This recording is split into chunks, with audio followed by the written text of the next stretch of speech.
Hello दोस्तों, good evening. मैं Deepak Sharma achievers career institute के ऑनलाइन चैनल पे आपका बहुत बहुत स्वागत करता हूं। मैं सोचता हूं आप बहुत अच्छे होंगे और बहुत अच्छे से पढ़ाई कर रहे होंगे। तो अब हम डिस्कस करते हैं करंट इलेक्ट्रिसिटी की अगला लेक्चर। लास्ट लेक्चर में हमने सीरीज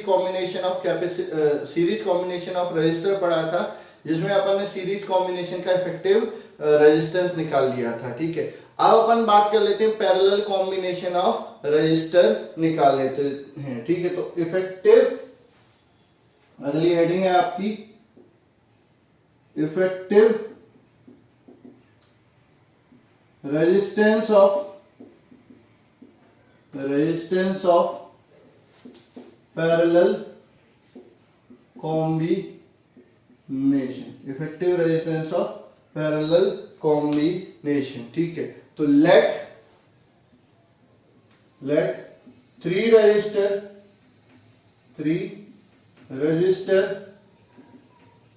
ऑफ रेजिस्टेंस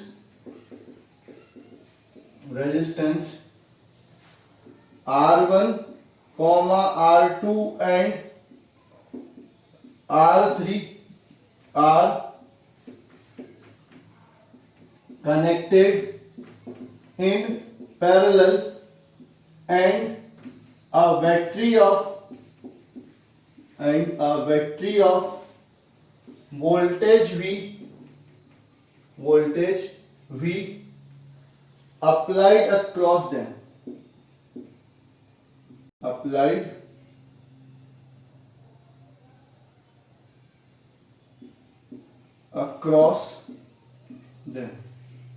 ठीक है, तो हमने क्या किया, तीन रजिस्टर लिए, तीनों को पैरेलल कॉम्बिनेशन में जोड़ा। पैरेलल कॉम्बिनेशन क्या होता है? ऐसा कॉम्बिनेशन जिसमें दो या दो से ज्यादा रजिस्टर आपका क्या हो, दो पॉइंट के बीच में कनेक्टेड हो, तो उस टाइप के कॉम्बिनेशन को क्या बोलते हैं?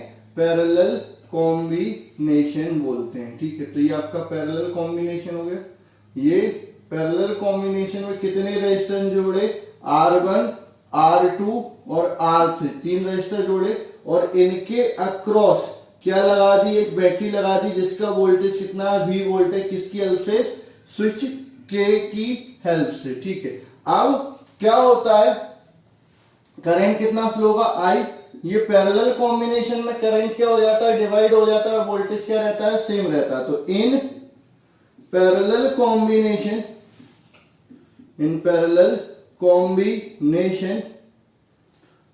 current is divided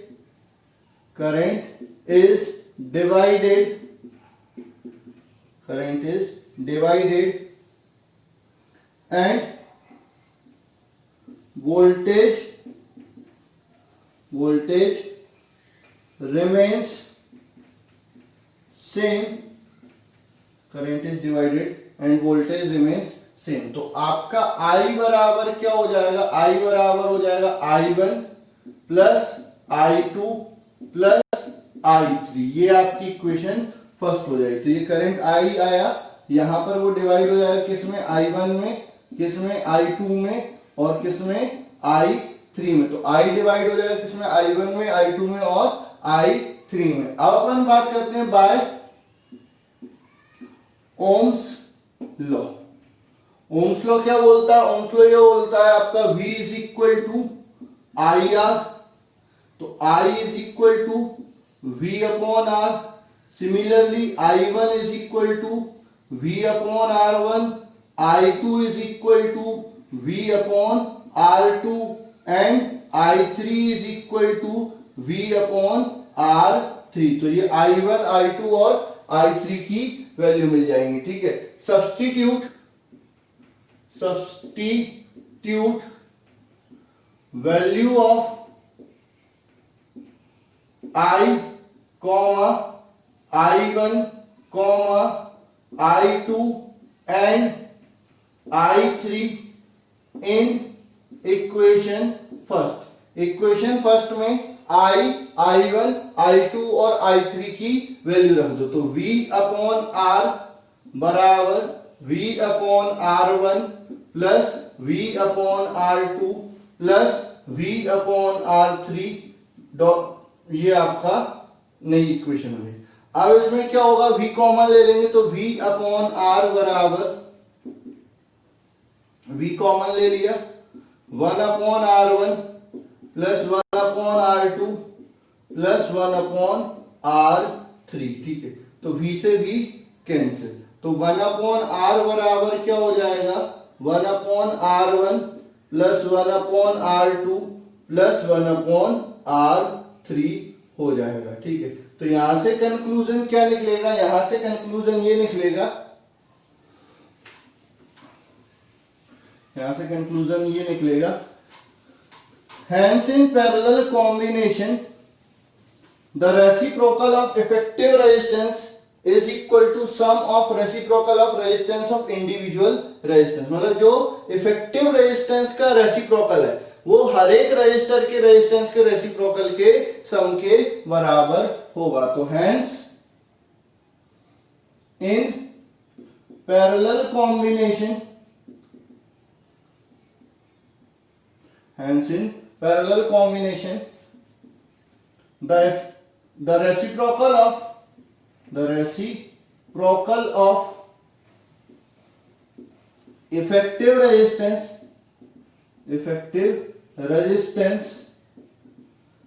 is equal to sum of reciprocal of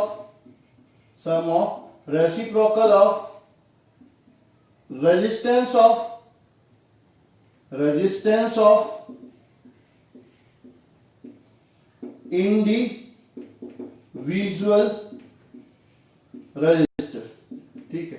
तो आपका क्या होगा, जो इफेक्टिव रेजिस्टेंस है उसका रेसिप्रोकल, जितने रजिस्टर हैं उनके रेजिस्टेंस के रेसिप्रोकल के सम के बराबर हो जाएगा, dot dot dot 1 upon R N हो जाएगा, ठीक है। तो आर बराबर निकालना चाहें तो 1 upon 1 by R1 plus 1 by R2 plus 1 by R3 dot dot dot dot plus 1 upon Rn हो जाएगा, ठीक है। अब for parallel combination of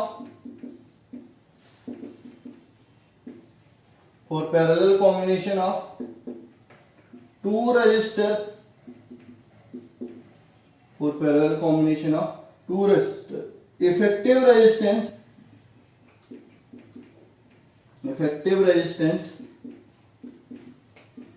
is given by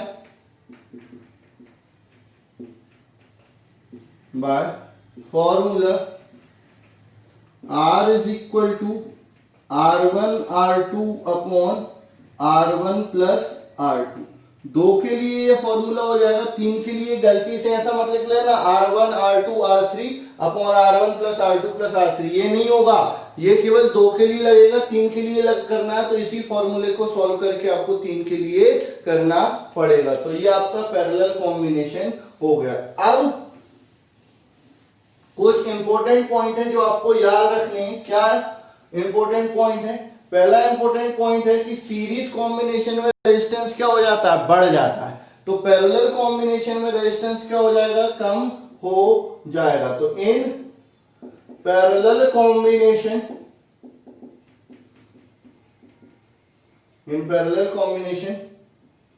effective resistance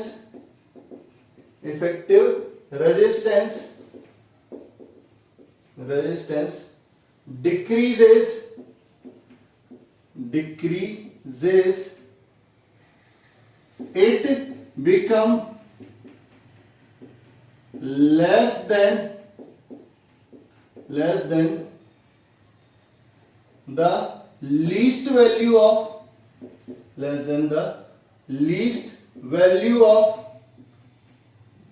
resistance connected in combination. क्या होता है, पैरेलल कॉम्बिनेशन में जो इफेक्टिव रेजिस्टेंस की वैल्यू क्या हो जाती है, जितने आप रजिस्टर लगा रहे हो उनकी वैल्यू से क्या हो जाती है, कम हो जाती है। कितनी कम हो जाती है, जो सबसे छोटा वाला रेजिस्टेंस रहेगा उससे भी उसकी वैल्यू क्या रहेगी, कम रहेगी। तो जब रेजिस्टेंस कम हो गया तो करंट क्या हो जाएगा, बढ़ जाएगा। तो in parallel combination current increases. ठीक है, पैरेलल कॉम्बिनेशन में रेजिस्टेंस क्या हो जाता है, डिक्रीज हो जाता है, पैरेलल कॉम्बिनेशन में करंट क्या हो जाएगा, इंक्रीज हो जाएगा। उसके बाद आपको एक और चीज याद रखनी है, क्या याद रखना है, for parallel combination of N identical resistor, for parallel combination of an identical resistor, the effective resistance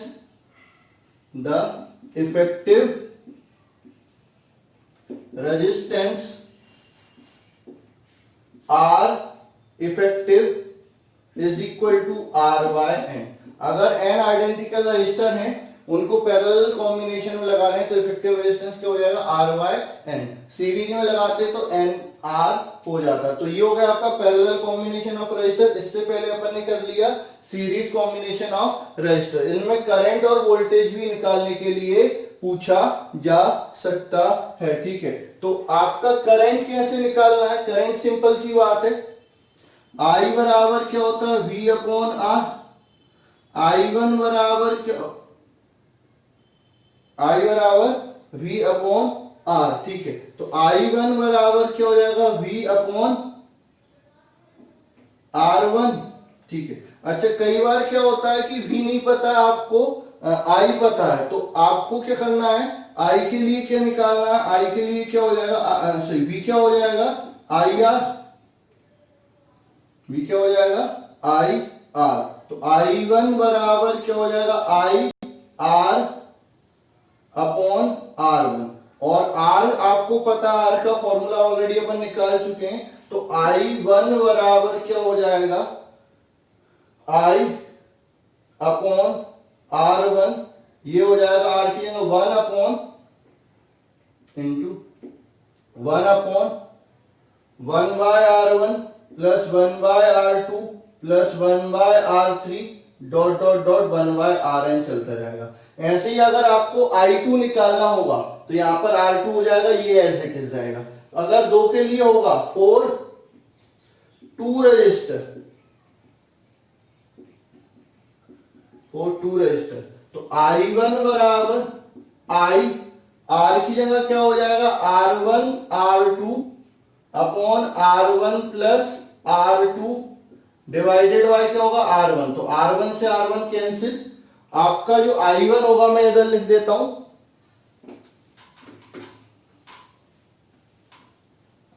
I1 जो हो जाएगा, I1 हो जाएगा आपका I into R2 upon R1 plus R2। ठीक है, सिमिलरली I2 क्या हो जाएगा, I R1 upon R1 plus R2। ठीक है, ये दो रजिस्टर के लिए आपका करंट डिवीजन लॉ हो जाता है। इसी को अपन क्या बोलते हैं, दिस इज नोन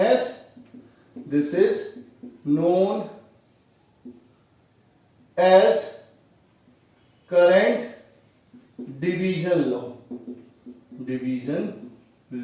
ठीक है, इन पर भी आपको न्यूमेरिकल देखने को मिल जाते हैं। भाई I बराबर क्या हो गया, V अपॉन R।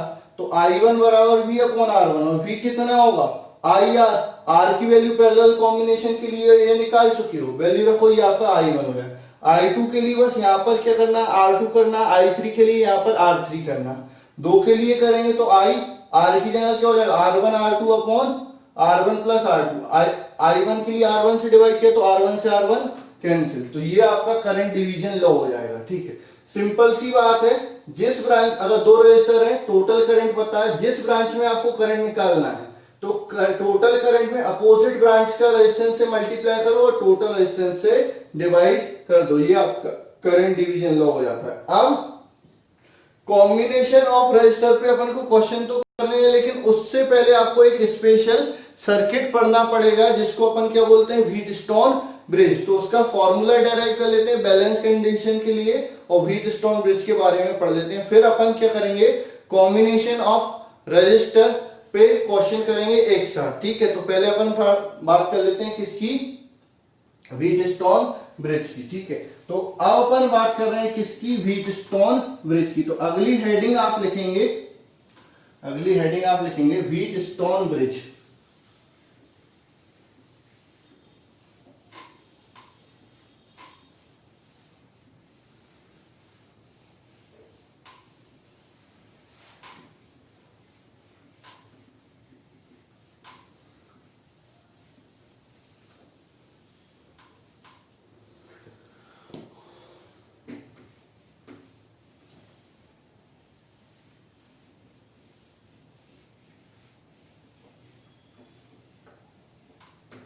ठीक है, अब अपन बात कर रहे हैं किसकी, व्हीट स्टोन ब्रिज, ठीक है। क्या होता है, it is a special circuit which is used to determine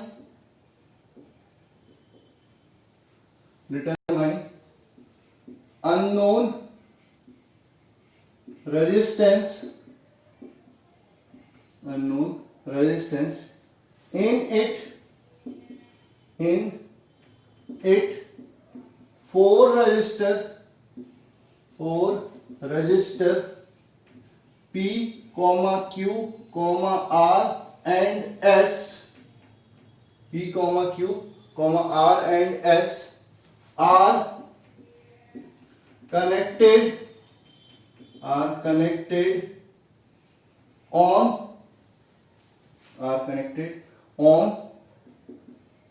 four side of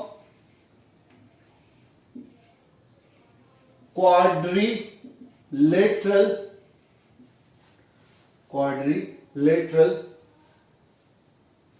and on one of the diagonal galvanometer is connected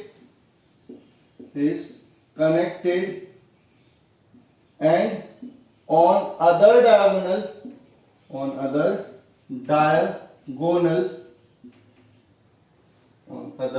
diagonal a battery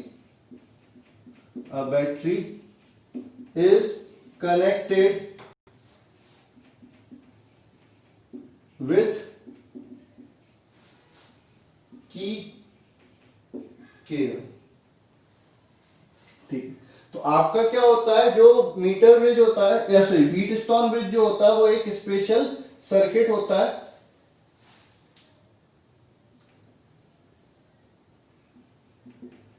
it is a special circuit जिसका use कहां पर करते हैं, किसी unknown resistance को determine करने के लिए करते हैं। इसमें 4 रजिस्टर लेते हैं, पी, क्यू, आर, एस। इसमें से 2 रजिस्टर आपके क्या होते हैं, नोन होते हैं। तीसरा जो रजिस्टर होता है वेरिएबल होता है जिसको अपन चेंज कर लेते हैं, और चौथा जो रेजिस्टेंस होता है वो होता है जिसको अपन को डिटरमाइन करना रहता है। इनको हम कहां पर कनेक्ट करते हैं, एक क्वाड्रिलेटरल ले लेते हैं, ए बी सी डी। एक क्वाड्रिलेटरल ले लिया, ए बी सी डी। इसकी 4 साइड होती हैं, तो एक साइड पर आपका क्या कनेक्ट कर देते हैं, हम पी कनेक्ट कर देते हैं। दूसरी साइड पर आपका क्यू कनेक्ट कर देते हैं। तीसरी साइड पर आपका आर कनेक्ट कर देते हैं, और चौथी साइड पे हम क्या कर देते हैं, एस कनेक्ट कर देते हैं, ठीक है। ये आपका एस कनेक्ट कर दिया जाता है, ठीक है। तो ये 4 रजिस्टर हमने कहां पर कनेक्ट कर दिए, ये पी क्यू, ये आर एस, या फिर ये पी क्यू और ये आर एस होना चाहिए, ठीक है। अब ये पी, ये क्यू, ये पी, ये क्यू, ये आर और ये एस, या फिर इसको क्यू ले लो, इसको आर लो, कोई सा भी आप इंटरचेंज करके, यहां पर क्यू, यहां पर आर, यहां पर क्यू, यहां पर आर, ऐसा इंटरचेंज करके ले सकते हो। एक डायगोनल पे हमने क्या कनेक्ट कर दिया, गैल्वेनोमीटर कनेक्ट कर दिया स्विच केस से, ठीक है। दूसरा डायगोनल ये होगा, लेकिन अपन इसको बाहर से जोड़ रहे हैं। दूसरे डायगोनल पे क्या कनेक्ट कर दिया, बैटरी कनेक्ट कर दी, किसकी हेल्प से, स्विच K1 की हेल्प से। तो ये आपका क्या हो गया, व्हीटस्टोन ब्रिज, ठीक है। अब eight balance condition,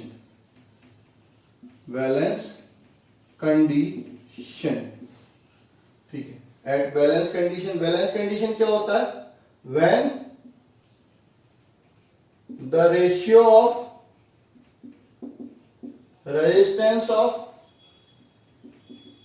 resistance of two adjacent side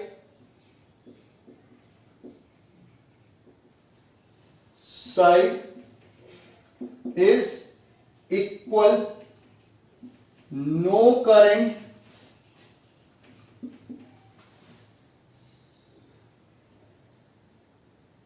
equal at balance condition।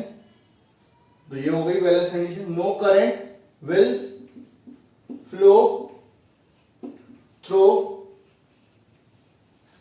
Galvanometer, ठीक है।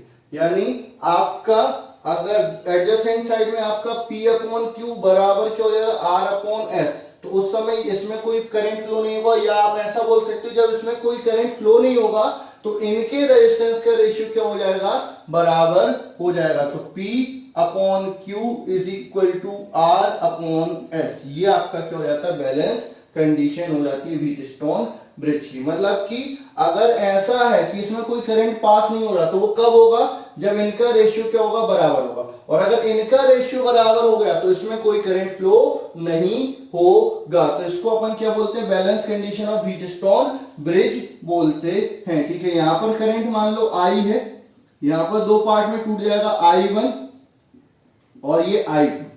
यहां पर मान लो ये गया IG, तो यहां पर कितना करंट फ्लो होगा, ये आप किरचॉफ्स करंट लॉ से निकाल सकते हैं। I1 यहां पर डिवाइड हुआ किसमें, IG में, तो यहां पर क्या बचेगा, I1 माइनस IG, ठीक है। और यहां पर क्या हो गया, I2 ऐड हुआ किसमें, IG में, तो ये हो जाएगा आपका I2 plus IG।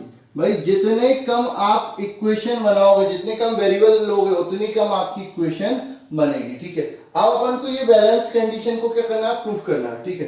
Proof of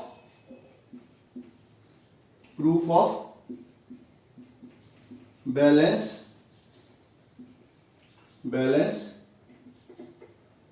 proof of balance condition,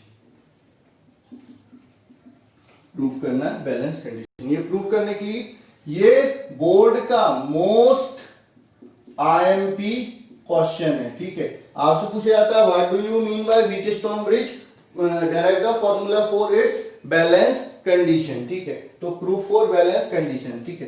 तो लेट मी अप्लाई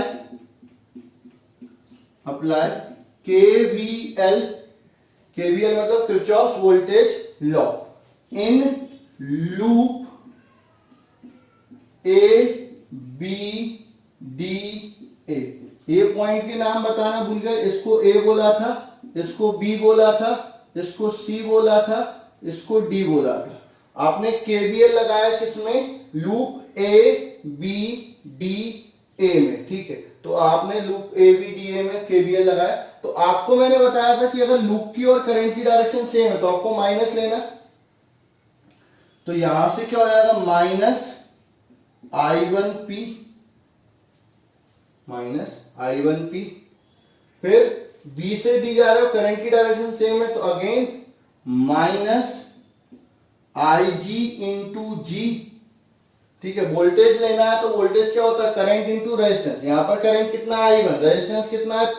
यहां पर करंट क्या है, IG, रेजिस्टेंस कितना है, G। फिर आपका कहां पर आते हैं, यहां पर आते हैं, तो ये हो जाएगा आपका प्लस, क्यों, आप इधर से इधर जा रहे हो, करंट अपोजिट डायरेक्शन में जा रहा है, तो प्लस I2R बराबर 0, ठीक है। तो ये आपका KVL हो गया। At balance condition at balance condition IG बराबर 0, मतलब इसमें जब कोई करंट फ्लो नहीं हो रहा, तो आपका क्या हो जाएगा, तो आपका क्या होगा वो देख लो, इधर हटा देता हूं।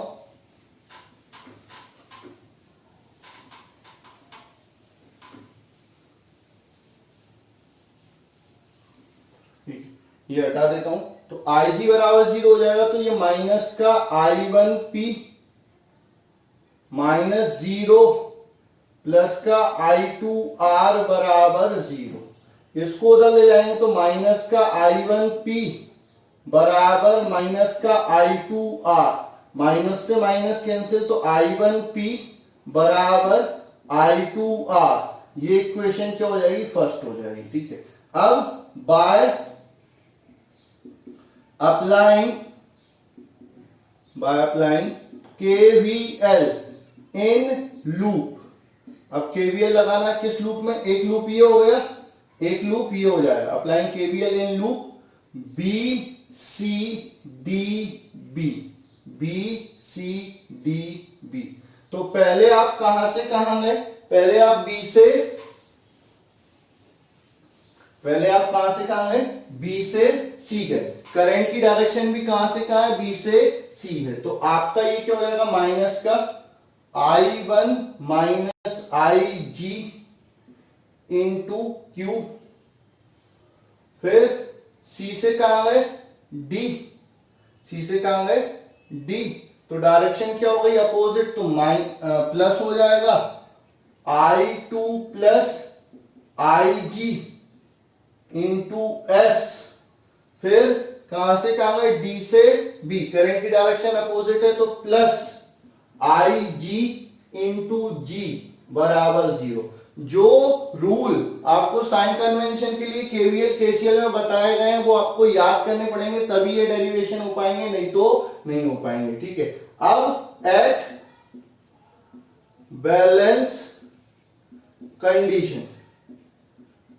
कंडीशन पे क्या होता है आपका, IG बराबर 0, IG बराबर 0, तो IG 0 हो जाएगा, तो minus I1 minus 0 into Q plus I2 plus 0 into S plus 0 बराबर 0, तो ये हो जाएगा माइनस I1Q प्लस I2S बराबर 0। इसको उधर ले जाएंगे तो माइनस का I1Q बराबर माइनस का I2S, माइनस से माइनस क्या हो जाएगा, कैंसिल हो जाएगा, तो आपका क्या हो जाएगा, I1Q बराबर I2S। कई लोग ऐसा लेते हैं कि सेम डायरेक्शन है तो पॉजिटिव, अपोजिट डायरेक्शन है तो नेगेटिव, तो अगर वो साइन कन्वेंशन ले रहे हो तो पूरा साइन कन्वेंशन वही वाला लेना। मैंने दो तरीके से साइन कन्वेंशन बनाए, या तो आप पूरा ये वाला ले लो या फिर पूरा वो वाला ले लो, ऐसा मत करना कि आधा ये आधा वो, क्वेश्चन क्या हो जाएगा, गलत हो जाएगा। तो ये आपकी इक्वेशन क्या हो जाएगी, सेकंड हो जाएगी। Divide equation first by second, आप फर्स्ट इक्वेशन को सेकंड इक्वेशन से डिवाइड करो, तो I1P अपॉन I1Q बराबर I2R अपॉन I2S। ठीक है, तो यहां पर I1 से I1 कैंसिल, I2 से I2 कैंसिल, तो P अपॉन Q बराबर R अपॉन S। मतलब अगर आपका बीच में करंट 0 है तो आपका एडजेसेंट साइड का रेजिस्टेंस का रेशियो क्या होगा, बराबर हो जाएगा। इसको ऐसे भी लिख सकते हैं, P अपॉन R बराबर Q अपॉन S।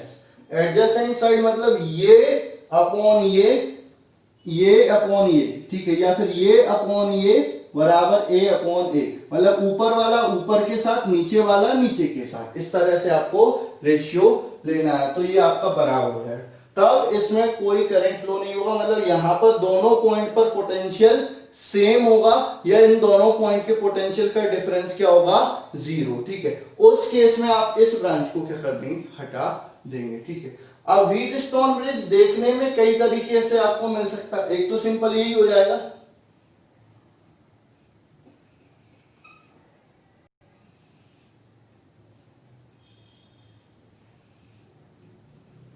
एक सिंपल इस तरह से सर्किट मिल जाएगा, या फिर आपका इस तरह से भी व्हीटस्टोन ब्रिज मिल सकता है।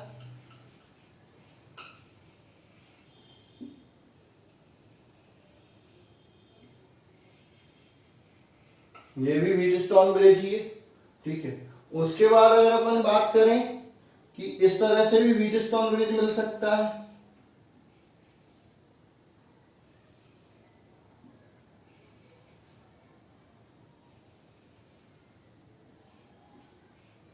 ये भी आपका व्हीटस्टोन ब्रिज है।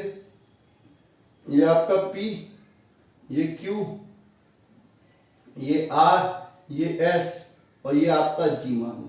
ये आपका P, ये Q, ये R, ये S और ये G। और भी चाहोगे तो व्हीटस्टोन ब्रिज और भी कई टाइप के बना सकते हो। डेरिवेशन तो यहां पर हो गया, ये डेरिवेशन अपने आप में बहुत इंपॉर्टेंट है, ठीक है। ये ऐसे भी आपका बना के दे सकते हैं, एक ये P, ये R, ये G, ये Q और ये S। ये भी आपका व्हीटस्टोन ब्रिज हो गया, P, Q, R, S, G, ठीक है। तो जब भी इस टाइप के सर्किट को सॉल्व करना, अगर इनका रेशियो बराबर है, पहले ये देखना P अपॉन Q बराबर R अपॉन S है, तो आप क्या करेंगे, इस G को यहां से हटा देंगे। यहां पर जो भी G है उसको क्या कर देंगे, हटा देंगे और सर्किट को क्या कर लेंगे, सॉल्व कर लेंगे। तो ये आपका क्या हो जाता है, व्हीटस्टोन ब्रिज हो जाता है। अब आज के लिए बस इतना ही। अगले लेक्चर में हम क्या डिस्कस करेंगे, इन पर न्यूमेरिकल, किस किस पर, सीरीज कॉम्बिनेशन, पैरेलल कॉम्बिनेशन और व्हीटस्टोन ब्रिज पर अलग अलग टाइप के क्वेश्चन देखेंगे। तो ये इंपॉर्टेंट टॉपिक है, आप बिल्कुल अच्छे से पढ़ लेंगे। अगर कोई दिक्कत आती है तो आप पूछ लेंगे। हाँ, बुक में जो मैंने नेगेटिव लिया है वो पॉजिटिव हो सकता है, और जो पॉजिटिव लिया है वो नेगेटिव हो सकता है, और कई तरीके से ये डेरिवेशन किया जा सकता है। आपको जैसे समझ में आता है वैसे आप करिए, मेरे को कोई दिक्कत नहीं है, ठीक है। मैंने सिंप्लीफाई करने की कोशिश की, और मैंने जो रूल आपको एक बार बता दिए, मैं उसी रूल को लेके चल रहा हूं। मैं नहीं चाहता हूं कि मैं आपको बार बार कंफ्यूज करूं कि आपका कभी ये रूल ले लिया कभी वो रूल ले लिया, तो आप कंफ्यूज हो जाओगे। इसलिए एक कोई सा रूल पकड़ लो, उसी रूल को लेके चलो। चाहे मैं बता रहा हूं वो रूल ले लो, चाहे बुक में जो लिखा है वो रूल ले लो, कोई सा भी एक रूल लेके चलो, क्योंकि अलग अलग बुक में अलग अलग रूल लिखे होते हैं। तो जो आप रूल ले रहे हो वो रूल ले लो, किसके लिए, साइन कन्वेंशन के लिए। तो एक पकड़ लेना, उसके अकॉर्डिंग चलना, क्वेश्चन गलत नहीं होगा। लेकिन अगर आप कभी कुछ यूज कर रहे हो तो पक्का क्वेश्चन गलत होने के चांस बढ़ जाते हैं, ठीक है। तो आज के लिए बस इतना ही, धन्यवाद, मिलते हैं।